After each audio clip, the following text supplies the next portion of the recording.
Hello and welcome back to chapter 16 of Roald Dahl's Matilda. Today's chapter is entitled Miss Honey's Cottage. Miss Honey joined Matilda outside the school gates, and the two of them walked in silence through the village high street. They passed the green grocer with his window full of apples and oranges, and the butcher with bloody lumps of meat on display and naked chickens hanging up, and the small bank and the grocery store and the electrical shop, and then they came out at the other side of the village, onto the narrow country road where there were no people anymore and very few motor cars. And now that they were alone, Matilda all of a sudden became wildly animated. It seemed as though a valve had burst inside of her and a great gush of energy was being released. She trotted beside Miss Honey with wild little hops, and her fingers flew as if she would scatter them to the four winds, and her words went off like fireworks with terrific speed. It was Miss Honey this and Miss Honey that, and Miss Honey, I do honestly feel I can move almost anything in the world. Not just tipping over glasses and little things like that. I feel I could topple over tables and chairs, Miss Honey. Even when people are sitting in the chairs, I think I could push them over. And bigger things too, much bigger things than chairs and tables. I only have to take a moment to get my eyes strong, and then I could push it out. This strongness and anything at all, so long as I'm staring at it hard enough. I have to stare at it very hard, Miss Honey, very, very hard, and then I can feel all of it happening behind my eyes, and my eyes get hot just as though they were burning, but I don't mind that in the least, Miss Honey. Look at her all excited, following behind her. Calm yourself down, child. Calm yourself down, Miss Honey said. Let's not get ourselves too worked up so early in the proceedings. But you do think it is interesting, don't you, Miss Honey? Oh, it is interesting, all right, Miss Honey said. It is more than interesting, but we must tread very carefully from now on, Matilda. Why must we tread carefully, Miss Honey? Because we're playing with a mysterious force, my child, that we know nothing about. I do not think they are evil. They may be good. They may even be divine, but whether or not, let us handle them carefully. These were very wise words from a wise old bird, but Matilda was too steamed up to see it that way. I don't see why we have to be so careful, she said, still hopping about. I'm trying to explain to you, Miss Honey said patiently, that we're dealing with the unknown. It is an unexplainable thing. The right word for it is a phenomenon. It is a phenomenon. Am I a phenomenon? Matilda asked. It is quite possible that you are, Miss Honey said, but I'd rather you think about yourself as anything. I'd rather you didn't think of yourself as anything in particular at the moment. What I thought we might do is explore this phenomenon a little further, just the two of us together, but making sure that we take things very carefully all the time. You want me to do more of it then, Miss Honey? That is what I'm tempted to suggest, Miss Honey said cautiously. Goody good, Matilda said. I myself, Miss Honey said, am probably far more bowled over by what you did than even you are, and I'm trying to find some reasonable explanation. Such as what? Matilda asked. Such as whether or not it's got something to do with the fact that you are quite exceptionally precocious. What exactly does that word mean? Matilda said. A precocious child, Miss Honey said, is one that shows amazing intelligence early on.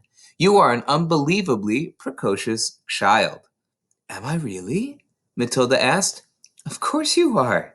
You must be aware of that. Look at your reading. Look at your mathematics. I suppose you're right, Matilda said. Miss Honey marveled at the child's lack of conceit and self-consciousness. I can't help wondering, she said, whether this sudden ability that you have has come to you of being able to move an object without touching it, whether it might not have something to do with your brain power. You mean there might not be room in my head for all the brain, so something has to push out? That's not quite what I mean, Miss Honey said, smiling, but whatever happens, and I say it again, we must tread carefully from now on. I've not forgotten that strange and distant glimmer on your face after you tipped over that last glass. Do you think doing it could actually hurt me? Is that what you're thinking, Miss Honey? It made you feel pretty peculiar, didn't it? It made me feel lovely, Matilda said. For a moment or two, I was flying past the stars on silver wings. I told you that. And shall I tell you something else, Miss Honey?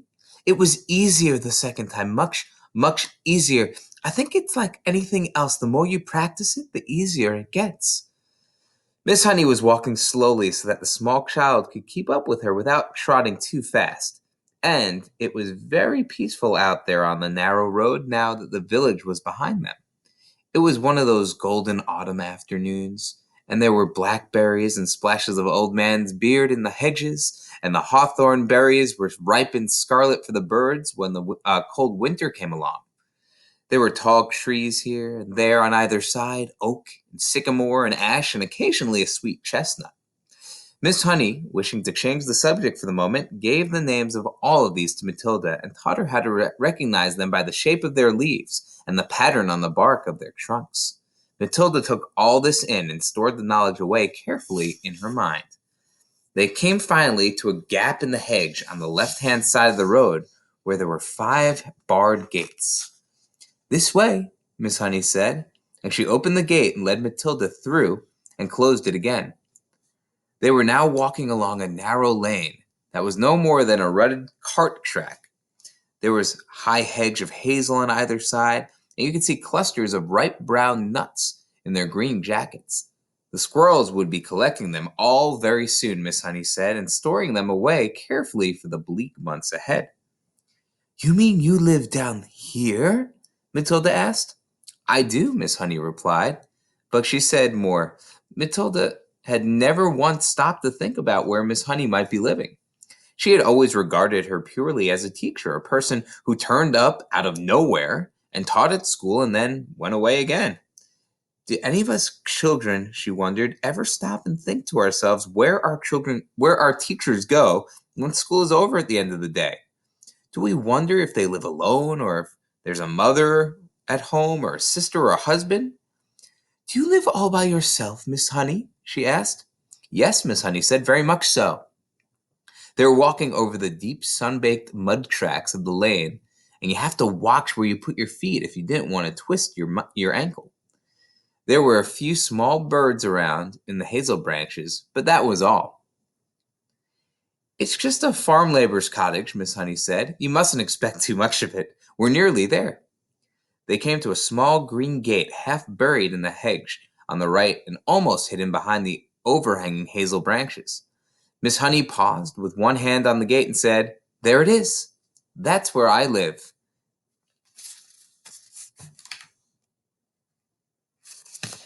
Matilda saw a narrow dirt path leading to a tiny red brick cottage.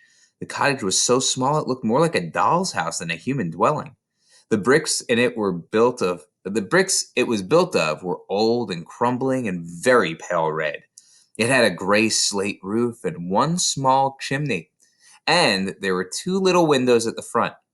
Each window was no larger than a sheet of tabloid newspaper, and there was clearly no upstairs to the place.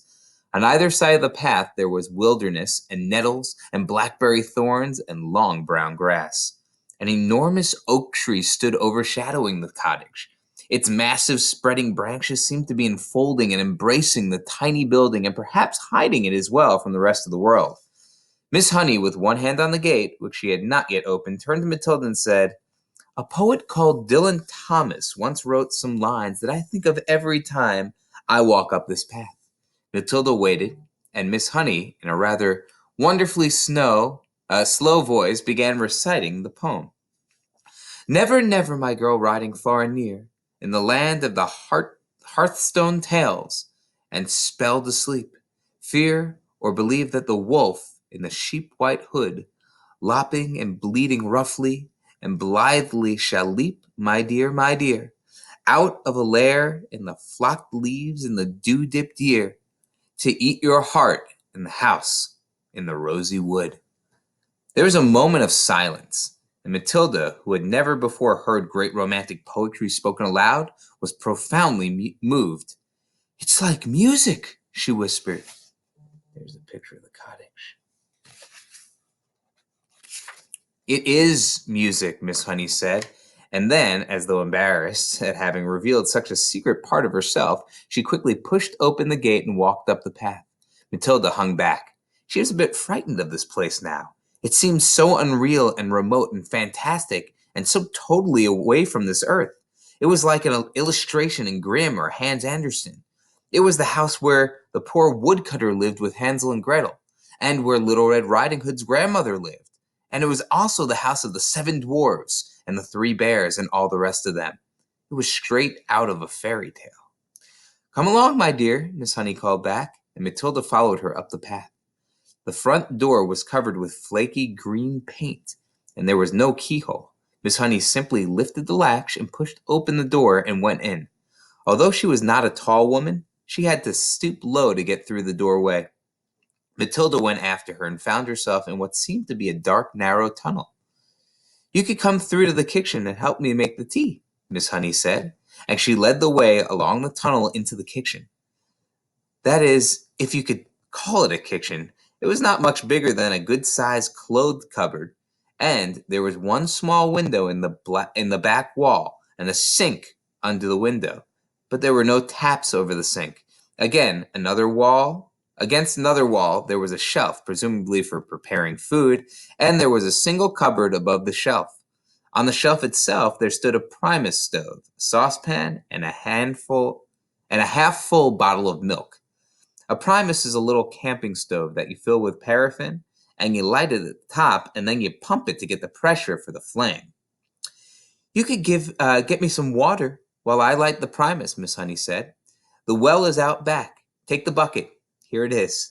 You'll find a rope in there. Just hook the bucket to the end of the rope and lower it down, but don't fall in yourself." Matilda, more bemused than ever now, took the bucket and carried it out the back garden. The well had a little wooden roof over it and a simple winding device, and there was a rope dangling down into the dark, bottomless hole. Matilda pulled up the rope and hooked the handle of the bucket to the end of it. Then she lowered it until she heard a splash, and the rope went slack.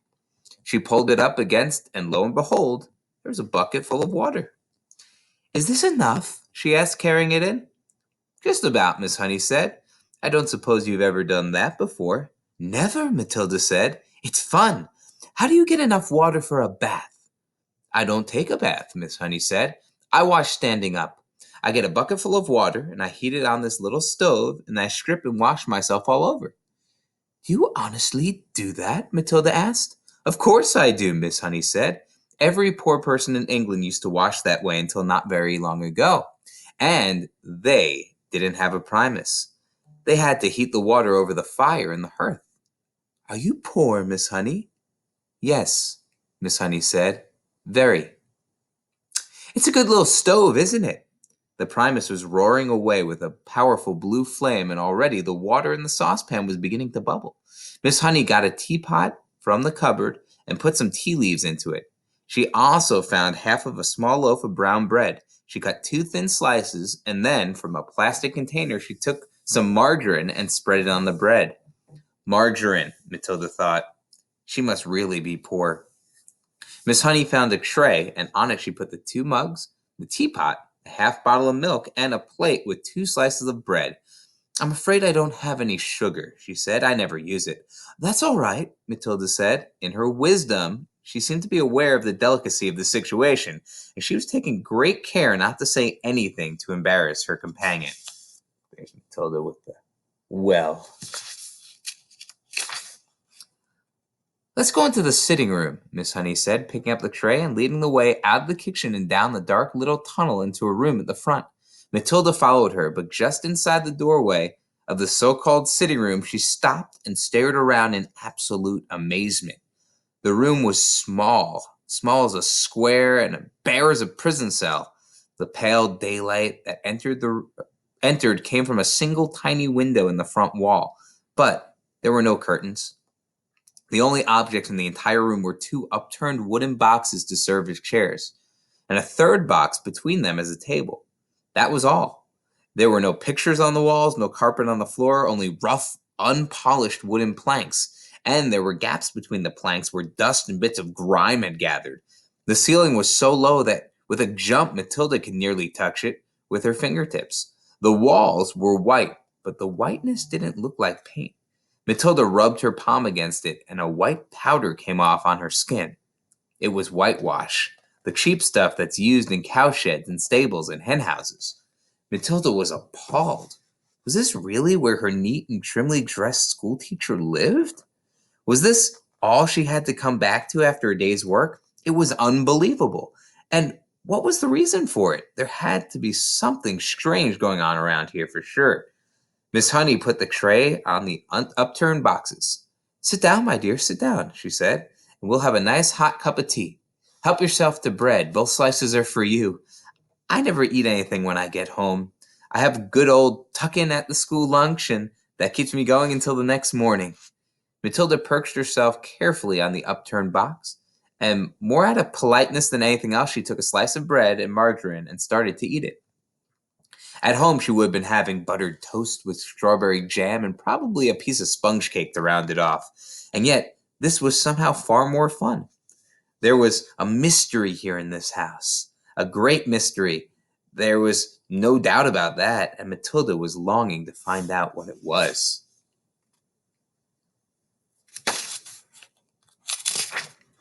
Miss Honey poured the tea and added a little milk to both cups.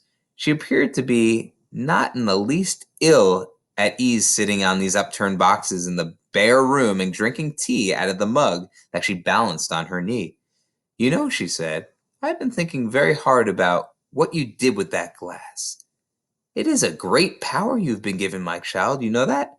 "Yes, Miss Honey, I do," Matilda said, chewing her bread and margarine. "So far as I know," Miss Honey went on, "nobody else in the history of the world has been able to compel an object to move without touching it or blowing on it or using any outside help at all." Matilda nodded, but said nothing. "The fascinating thing," Miss Honey said, "would be to find out the real limit of this power of yours. Oh, I know you think you can move just about anything there is, but I have my doubts about that." "I'd love to try something really huge," Matilda said.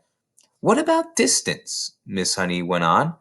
"Would you always have to be close to a thing you were pushing?" "I simply don't know," Matilda said. "But it would be fun to find out." Oh, fun indeed.